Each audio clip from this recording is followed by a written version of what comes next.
DSC అభ్యర్థిని మాట్లాడిద్దాం. So Swathi గారు, మీరు అడిగారు డిఎస్సిని వాయిదా ఇవ్వమన్నారు, కానీ ప్రభుత్వం ఎల్లుండే ఎగ్జామ్స్ ఆల్రెడీ కండక్ట్ చేయబోతుంది.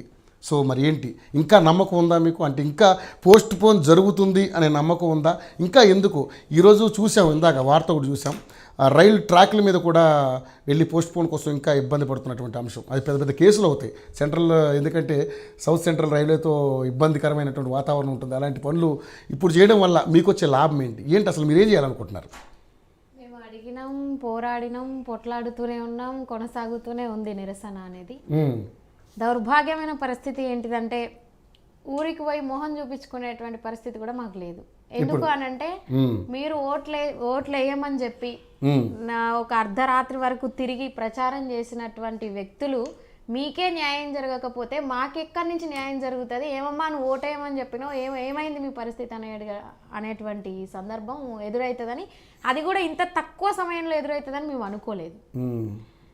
కాంగ్రెస్ పార్టీ చేస్తుంది అన్న నమ్మకంతో మేము ఆ రోజు అసలు ప్రత్యక్ష రాజకీయాలలో ఒక ఎలక్షన్ సామాగ్రిగా ఉపయోగపడినటువంటి వాళ్ళు నిరుద్యోగులు.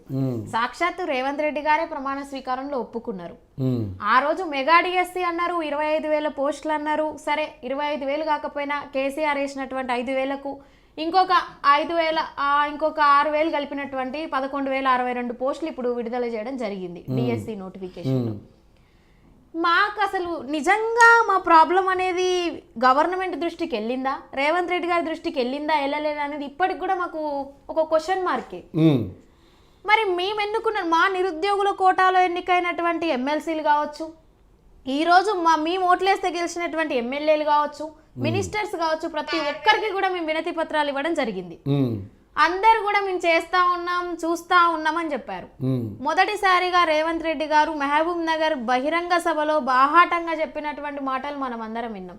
చదువు రాని వాళ్ళు, తలకు మాసిన వాళ్ళు, దొంగ ఉద్యమకారులు, వీళ్ళు మాత్రమే ఉద్యమం చేస్తున్నారు, సీరియస్ ఆస్పిరెంట్స్ అనే వాళ్ళు లైబ్రరీలలో చదువుకుంటారని కూడా మనం చెప్పడం జరిగింది. నేను ఒకటే అడుగుతా అన్న ప్రభుత్వాన్ని, ఇదే దొంగ ఉద్యమకారులు ఎన్ని రోజులు రోడ్లెక్కారు, ఎన్ని రోజులు నిరసన తెలిపారు, మీకు ఒక ఇంటెలిజెన్స్ రిపోర్ట్ వస్తుంది. మరి అదే సిన్సియర్గా చదువుకునే లైబ్రరీలో ఉన్నటువంటి స్టూడెంట్స్, డిఎస్సి అభ్యర్థులు ఎందుకు మాకు ఎగ్జామ్ కండక్ట్ చేయండి, కొనసాగించండి అని రోడ్ల మీదకి రాలేదు?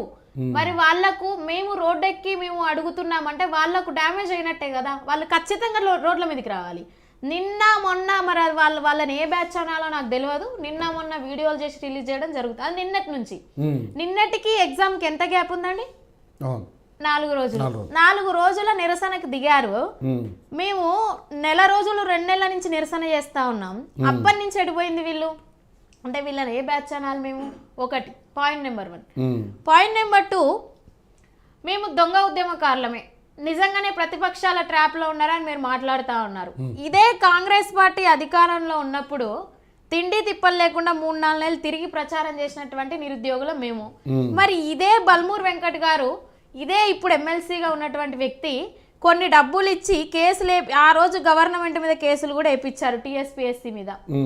మరి అప్పుడు మీరు మమ్మల్ని ట్రాప్ చేశారా? మాకు ఇప్పుడు అర్థమవుతా ఉంది ఆ విషయం. పాయింట్ నెంబర్ 2, అంటే మీరు ట్రాప్ చేశారు కాబట్టి మీకు ఆలోచనలు వస్తూ ఉన్నాయి.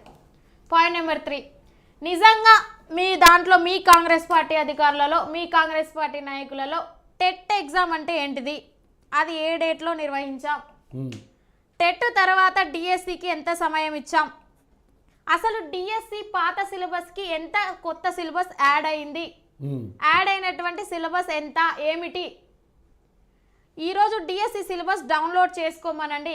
ఇది ఇంకొక విషయం, టెట్కి డిఎస్సికి మధ్యలో జరిగినటువంటి ఎగ్జామ్స్ ఎన్ని, హెచ్డబ్ల్యూఓ కావచ్చు, హాస్టల్ వెల్ఫేర్ ఆఫీసర్ ఎగ్జామ్ కావచ్చు, డిఏఓ కావచ్చు, డివిజనల్ అకౌంట్స్ ఆఫీసర్ కావచ్చు, దాని తర్వాత సీటెట్ కావచ్చు, దాని తర్వాత ఈరోజు ఎంఎడ్ ఎంట్రన్స్ ఎగ్జామ్ కావచ్చు, ఇవన్నీ జరుగుతున్నాయని మీకు తెలుసా?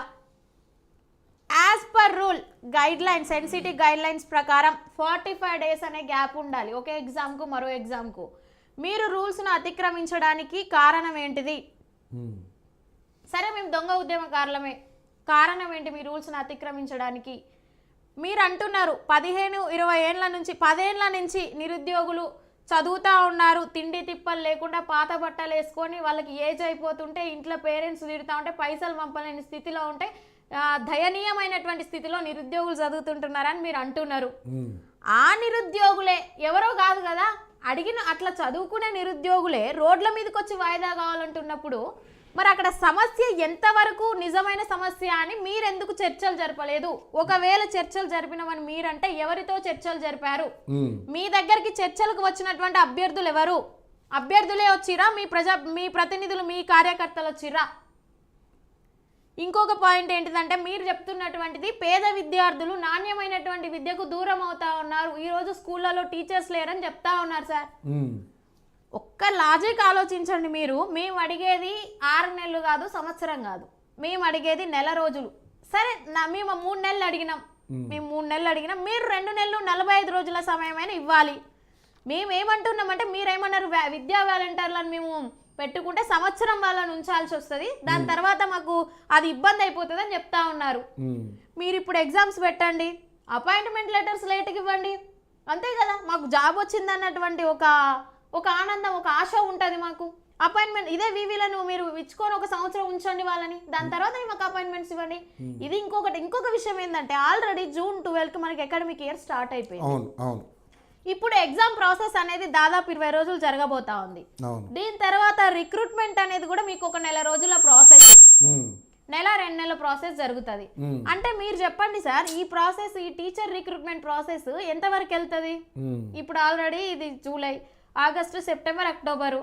అంటే దీన్ని బట్టి అర్థమయ్యే విషయం ఏంటిది, నెక్స్ట్ అకాడమిక్ ఇయర్కి మాత్రమే టీచర్స్ని స్కూళ్ళలోకి పంపడం జరుగుతుంది. మేము అడిగిన నెల ఎక్స్టెండ్ చేస్తే మీకు వచ్చిన నష్టం ఏంది? What is the issue? ఇంకొక పాయింట్, మేము ఆల్రెడీ సెంటర్లు బుక్ చేసినామని చెప్తా ఉన్నారు. మీరు సెంటర్లు బుక్ చేసిరు, మేము కాదంటలేము. మేము ఎప్పుడైతే మీరు టెట్ ఎగ్జామ్ అనేది మీరు గవర్నమెంట్ వచ్చింది కాబట్టి మీ వెయిటేజ్ కోసం మీరు టెట్ అనేది ఒక ఎగ్జామ్ని వేయడం జరిగింది. రీసెంట్గా డిఎడ్ బిఎడ్ అయిపోయినటువంటి అభ్యర్థులు 45,000 మంది క్వాలిఫై అయ్యారు, కొత్త అభ్యర్థులు. వాళ్ళకు కూడా సమయం ఇవ్వలేదు. అయితే ఈ నోటిఫికేషన్ ఇచ్చినప్పుడైనా ఇదే షెడ్యూల్ శాశ్వతమైనదని మీరు చెప్పు ఉండాల్సింది. చెప్తే ఎవరు సాగు వాళ్ళు చచ్చేటోళ్ళు. ఆ రోజు మీరు నోటిఫికేషన్లో మెన్షన్ చేసినటువంటి పదం tentatively. What is the meaning of tentatively? తాత్కాలికమైనటువంటి తేదీలు అని మీరు ఇవ్వడం జరిగింది. మరి మాకు టెట్ ఎగ్జామ్ మే 20 నుంచి June 2 వరకు జరిగితే రిజల్ట్ ఎప్పుడు వచ్చింది? June 12. మరి ఈ కొత్త అభ్యర్థులకు వాళ్ళు క్వాలిఫై అయిన మేము అర్హత సాధించినామని తెలిసినటువంటి రోజు June 12. మరి June 12 నుంచి ఎగ్జామ్ జరిగేటువంటి జూలై 18కి ఎంత సమయం ఉంది? 30 రోజులు, 36 రోజులు. 36 రోజులలో హాస్టల్ వెల్ఫేర్ ఎగ్జామ్ మీకు ఇందాకనే చెప్పడం జరిగింది, డిఏఓ ఎగ్జామ్, సిటెట్ ఎగ్జామ్, 4 ఎగ్జాములు జరిగినాయి. ఎంబెడ్ ఎంట్రన్స్ 4 జరిగాయా 36 రోజులలో. ఇదంతా జరిగినాక సెంటర్లు బుక్ చేసినామని ఒకసారి అన్నాడు. మేము టెట్కి మీరు ఒక ఫీజు పెట్టారు, మాకు మేనిఫెస్టోలోనేమో ఫీజు తీసుకోమన్నారు. సరే అది కూడా వదిలేసినాం. 1500 ఫీజు పెడితే మేము వెళ్ళి బుర్రా వెంకటేశ్వర సార్ గారికి లెటర్లు ఇస్తే 1000కి తగ్గించడం జరిగింది. ఇప్పుడు మా అభ్యర్థులం మేము ఏమంటున్నాం, సార్ మీరు సెంటర్లు బుక్ చేసుకుంటే మీరు ఆ సెంటర్ని మీరు ఆ స్లాట్స్ అనేవి క్యాన్సిల్ చేసుకోవడం మీ చేతిలో ఉన్న పని. ఒకవేళ మీకు అది కూడా మాకు ఖర్చు అవుతా ఉంది, మేము నష్టపోతామని, ఇన్ఫ్రాస్ట్రక్చర్ నష్టపోతుందని మీరు అనుకుంటే మళ్ళీ కూడా మేము పే చేయడానికి రెడీ అని మా అభ్యర్థులను చెప్తా ఉన్నాం. ఇది ఎప్పటి నుంచో చెప్తా ఉన్నాం. మళ్ళీ కూడా మేము డబ్బులు పెట్టుకుంటాం. వంతుకు వచ్చిన కర్మ వశం తప్పదు కదా, బండ కింద చేయబడ్డది కాబట్టి వదిలించుకోవాలి మేము. మళ్ళీ కూడా పే చేస్తామని మేము చెప్తా ఉన్నాం. ఇది కాకుండా మాకు కొలాబరేట్ అవుతా ఉన్నాయి సెంట్రల్ ఎగ్జామ్స్ కావచ్చు, ఈ స్టేట్ ఈ ఎగ్జామ్స్ కొలాబరేట్ అయితే మాకు డేట్స్ దొరకవనేటువంటి ఒక సాకును గవర్నమెంట్ చెప్తా ఉంది. యాజ్ పర్ షెడ్యూల్ మీరు అనుకున్నట్టే సెప్టెంబర్లో మీకు ఏ ఎగ్జామ్ కొలాబరేట్ అవుతుంది? September last week or August first week మీకు ఏ exam, August last week September first వీక్లో మీకు ఏ ఎగ్జామ్ అనేది కొలాబరేట్ అవుతుంది అని నేను అడుగుతా ఉన్నా. మొట్టమొదటిసారిగా మీరు ఆన్లైన్లో ఎగ్జామ్ నిర్వహిస్తా ఉన్నారు. ఆఫ్లైన్లో పెట్టండి, 5 రోజులలో అయిపోతుంది, 2 రోజులలో అయిపోతుంది. మేమేం డిమాండ్ చేస్తలేం కదా మిమ్మల్ని ఆన్లైన్లో పెట్టమని. ఇప్పుడు ఒక్క నిమిషం సార్, ఇప్పుడు విషయం ఏంటంటే మీరు విద్యార్థులు నిరుద్యోగుల పక్షపాతులు. కాంగ్రెస్ ప్రభుత్వం, కాంగ్రెస్ వాళ్ళు కాదు మా వాళ్ళు, కాంగ్రెస్ ప్రభుత్వం కాదు మా ప్రభుత్వం అని మేము నమ్మినాం. కాబట్టి మా కోసం మరి మీరు ఆఫ్లైన్ లో నిర్వహించండి. మా కోసం మీరు రిస్క్ తీసుకోండి. ఇప్పుడు మన ఇంట్లో కోసం మనం రిస్క్ తీసుకుంటాం. ఇప్పుడు మా వాళ్ళు కాబట్టి రిస్క్ తీసుకుంటాం అనుకోవాలి. మేము పరాయి వాళ్ళం కాదు కదా సార్. ఇదే బీఆర్ఎస్ తోని 10 ఏళ్ళు కొట్లాడినాం, ఇదే రోడ్డు మీదకి వచ్చినాం. ఒక మంత్రి అంటాడు 8 నెలల నుంచి చదువుతారు, ఏం చదువుతారమ్మా అంటాడు. What is the TET syllabus అండి? ఈరోజు ఎస్జిటి, స్పెషల్ ఎస్జిటి కావచ్చు, స్కూల్ అసిస్టెంట్ పోస్టులు కావచ్చు, మీరు ఒక్కసారి సిలబస్ తీసి చూడండి ఎంత సిలబస్ ఉన్నది. ఈ రోజు మీరు పిఐ ఉంటది, పర్స్పెక్టివ్ ఇన్ ఎడ్యుకేషన్ కావచ్చు, ట్రై మెథడ్స్ కావచ్చు, కరెంట్ అఫైర్స్ కావచ్చు, సైకాలజీ, చైల్డ్ డెవలప్మెంట్ కావచ్చు, కొత్తగా యాడ్ అయినటువంటి సబ్జెక్టే ఇంతుంది. ఒక డిఎస్సి అభ్యర్థి 60 పుస్తకాలు చదవాలి. మీరు ఇచ్చిన 36 రోజులలో గిన్నె ఎగ్జామ్స్ పెడితే మాకు సమయం, మేము చాలా న్యాయబద్ధమైనటువంటి కోరిక ఇది, మాది గొంతెమ్మ కోరిక కూడా కాదు. వీళ్ళ ఆశ ఏంటిది తెలుసా సార్?